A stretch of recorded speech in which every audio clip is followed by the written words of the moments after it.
Dengerin itu, nggak berani toh? Hah? Dengerin itu. Yang gentleman, yang pendekar, yang hebat. Kemuliaan letakkan mulai sekarang. Berikan pelayanan yang segala-galanya, yang terbaik ya. Saya nggak pengen punya santri yang cengeng. Saya nggak kepingin punya santri yang bahlul, yang bodoh. Nggak kepingin saya. Santri itu yang hebat.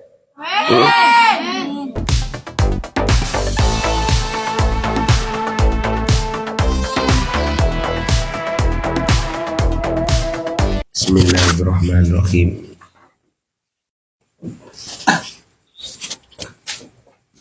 Alhamdulillahirabbil alamin. Allahumma shalli wa barik ala sayyidina Muhammadin wa ala alihi wa sahbihi ajmain. Segala puji bagi Allah Subhanahu wa taala yang tidak pernah mengecewakan hambanya melalui firman-firmannya yang telah ditakwil, ditafsir oleh baginda Rasulullah SAW dengan dawuh-dawuhnya di setiap menyelusuri keadaan zaman. Beliau menyampaikan sabda-sabdanya kepada para sahabat yang mewakili di setiap zaman kurun umat manusia.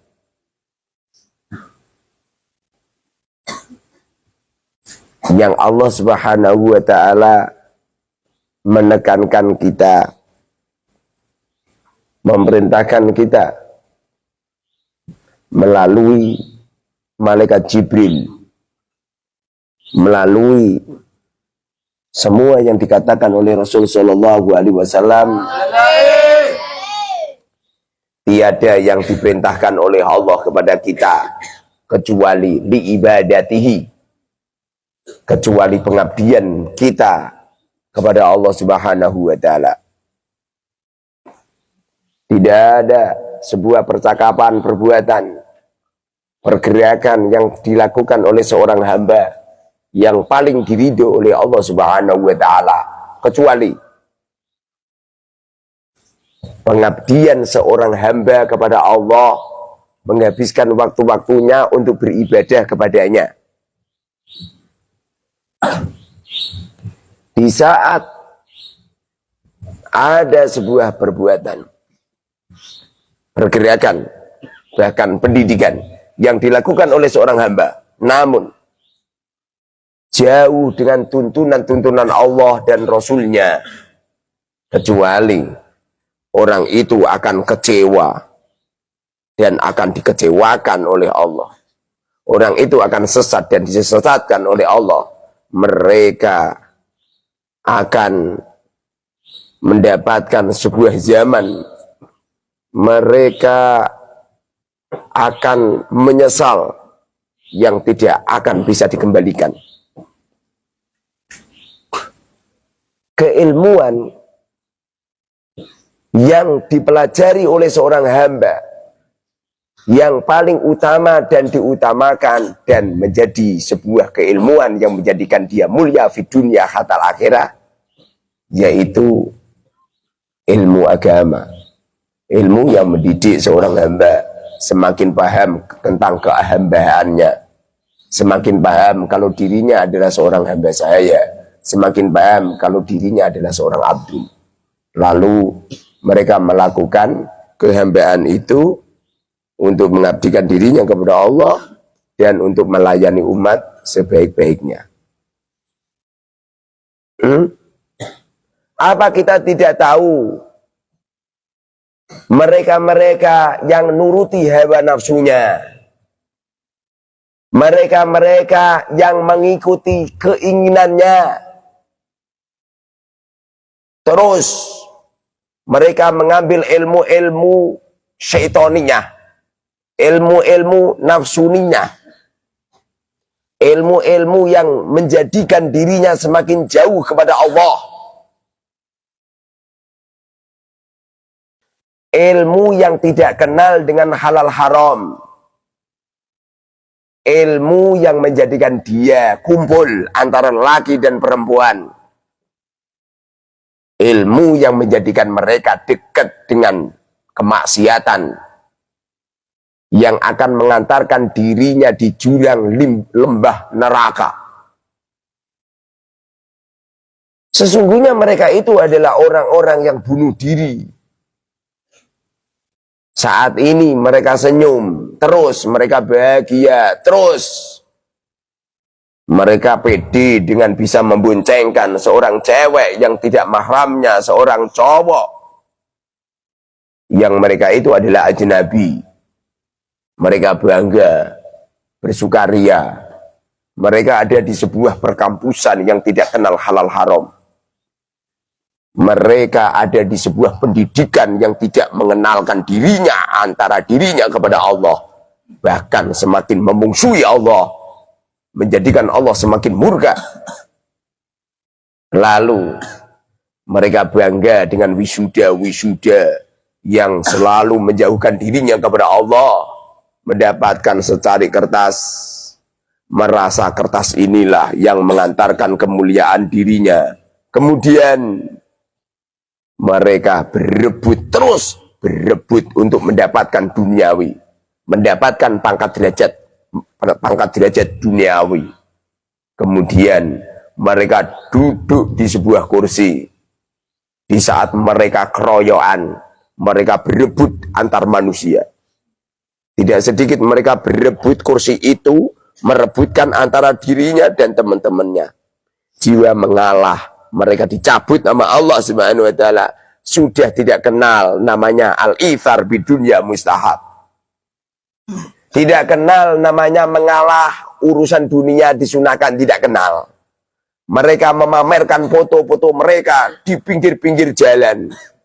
Memamerkan foto-foto mereka yang ditempelkan di setiap rumah-rumah penduduk. Bertuliskan pilihanku.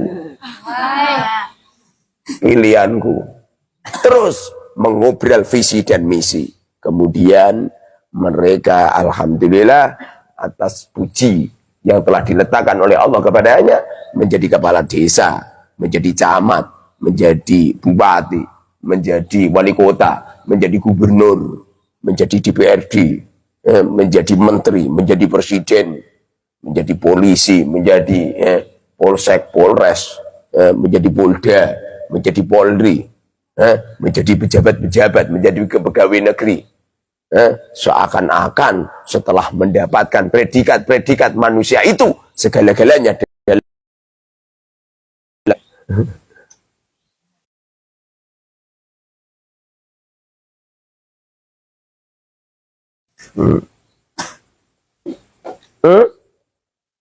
setelah mereka duduk di kursi-kursi perebutan antara teman, bahkan murid dengan gurunya, mereka berebut.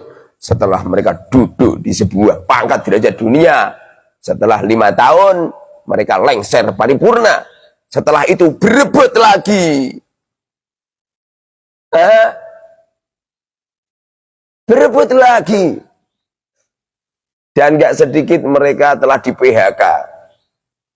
Setelah di PHK, mereka membawa ijazah ke sana kemari, berebut untuk mencari duniawi.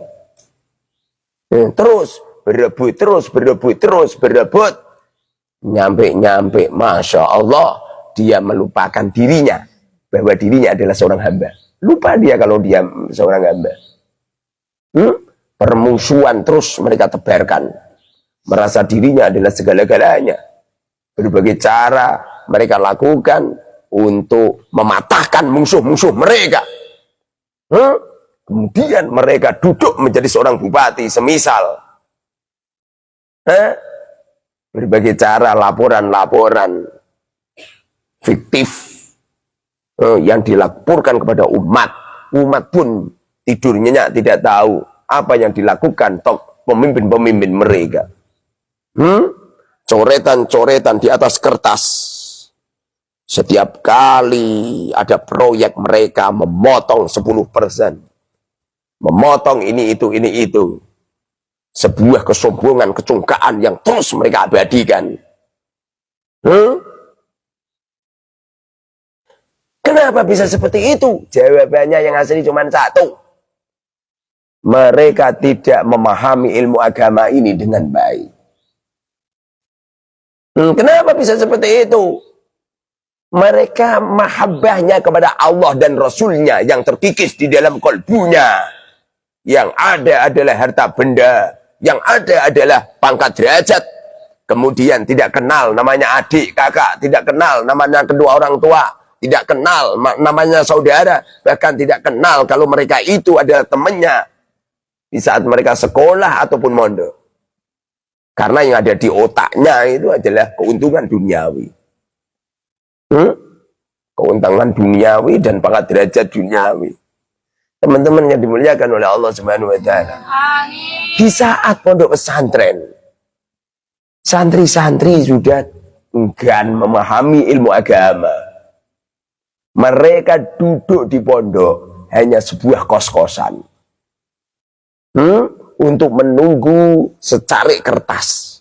Di saat mereka lulus, di saat mereka wisuda, setelah wisuda mereka pergi meninggalkan pondoknya. Maka sesungguhnya di dalam kalbunya tidak ada Allah Subhanahu wa taala dan Rasulnya. Yang ada adalah pangkat derajat. Sehingga kalau mereka lulus, ya mereka tinggalkan itu pondok. Karena pondok pesantrennya hanya sebuah kos-kosan. Kecintaan mereka hanya jama' amalan wa'addadahu yahsabu annama lahu akhlada.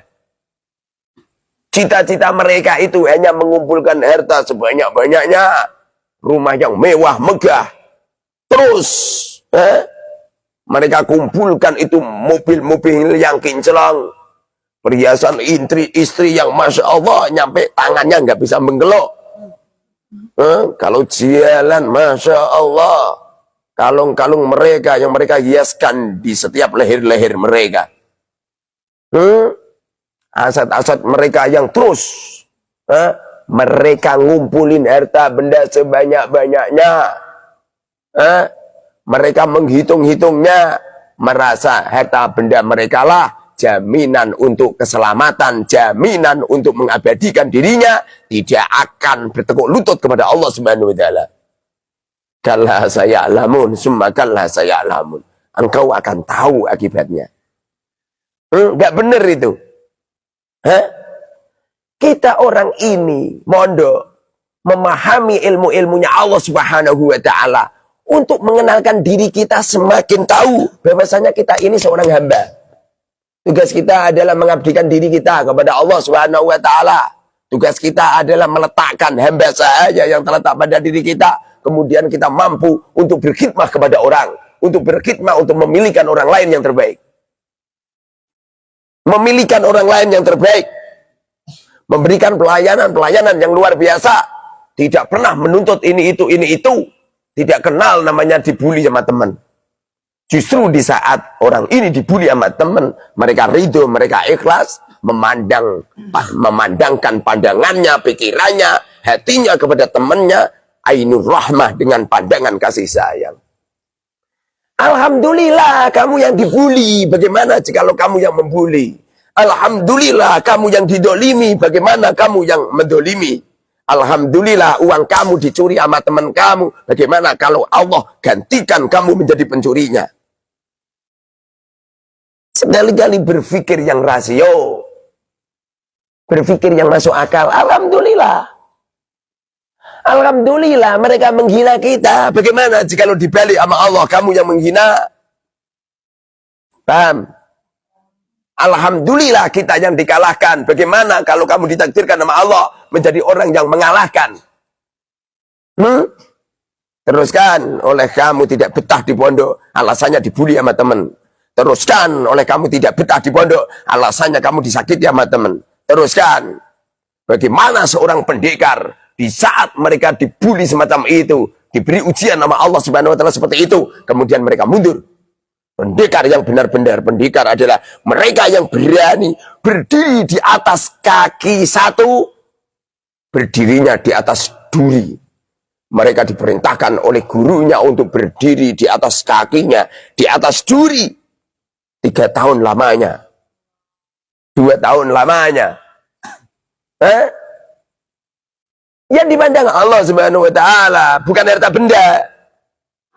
Mereka tidak takut organ tubuhnya yang kurus. Mereka tidak takut tidak mendapatkan apa-apa. Karena sesungguhnya orang-orang yang pecinta kepada Allah Subhanahu wa Ta'ala dan mencintai Allah Subhanahu wa Ta'ala tidak akan sengsara dan tidak akan hina. Karena mereka telah mengagungkan zat yang mulia, mengagungkan zat yang sangat sempurna. Tentu kita akan dimuliakan oleh Allah dan akan diagungkan oleh Allah. Tidak ada ceritanya orang yang segala-galanya kepada Allah mengalah urusan-urusan duniawi, kecuali orang-orang ini akan dipilihkan oleh Allah yang segala-galanya. Dengerin itu. Dengerin, Ustaz, nanti bagaimana? Teruskan oleh kamu membuat pertanyaan yang semacam itu, menunjukkan di dalam kalbumu tidak ada Allah. Kamu jangan pernah bangga dengan keturunanmu. Siapapun Anda keturunannya. Anda keturunan seorang kiai, Anda keturunan seorang raja, Anda keturunan seorang duriah rasul, Anda keturunan seorang nabi, dan lain sebagainya. Apa kita nggak cukup bahwasanya semuanya ini adalah keturunan Nabiullah Adam alaihissalam? Beliau adalah seorang nabi, seorang rasul yang pernah ada di surga. Kemudian beliau diusir oleh Allah Subhanahu wa Ta'ala lil hikmah. Nabiullah Adam diusir oleh Allah di bumi ini, ada hikmahnya. Seumpamanya Nabiullah Adam ada di surga terus-menerus dengan Sayyidatina Hawa, maka kita semua tidak lahir. Kenapa nggak bisa lahir? Karena manusia itu kalau ada di surga nggak mungkin hamil. Alhamdulillah, barokahnya Nabiullah Adam dan Sayyidatina Hawa makan buah khuldi, kita semua dilahirkan oleh Allah. Kadang-kadang makan buah khuldinya Nabiullah Adam alaihissalam, itu jauh lebih utama daripada sholat kamu. Makanya kadang-kadang ada orang melaknat kepada Nabiullah Adam. Ini gara-gara ayah kita, gara-gara kakek kita makan buah khuldi, kita nasib di bumi seperti ini. Loh, kalau Nabiullah Adam tidak makan buah khuldi, kamu nggak jadi lahir. Karena syarat sahnya orang hamil harus keluar dari surga. Kalau di surga nggak bisa hamil. Dengarin itu. Bukankah Allah Subhanahu wa Ta'ala mengatakan, Rabbana ma khalaqta hadza batila. Wahai Tuhanku, Engkau tidak menciptakan ini yang batil. Semuanya akan dipilihkan Allah yang terbaik. Dengarin itu. Terus kita pahami ilmu agama dengan baik. Terus, sehingga kau mendapatkan sebuah mutiara yang dahsyat. Ciptakan yang segala-galanya yang baik. Jangan kecewakan ayah bunda kita. Kemuliaan itu tidak harus kamu itu mendapatkan pekerjaan langsung begini-begini. Enggak. Kalau kamu benar-benar mulia, maka di pondok ini kamu mampu untuk memuliakan kedua orang tua kamu dan orang-orang yang ada di sekitarmu. Kita orang ini diberi akal, kita orang ini diberi hati, kita orang ini diberi organ tubuh, kita orang ini diberi roh, diberi semuanya. Coba dengerin ini. Tidak harus menunggu nanti-nanti.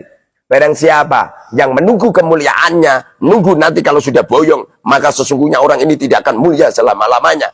Kalau pengen mulia, letakkan kemuliaan ini mulai sekarang.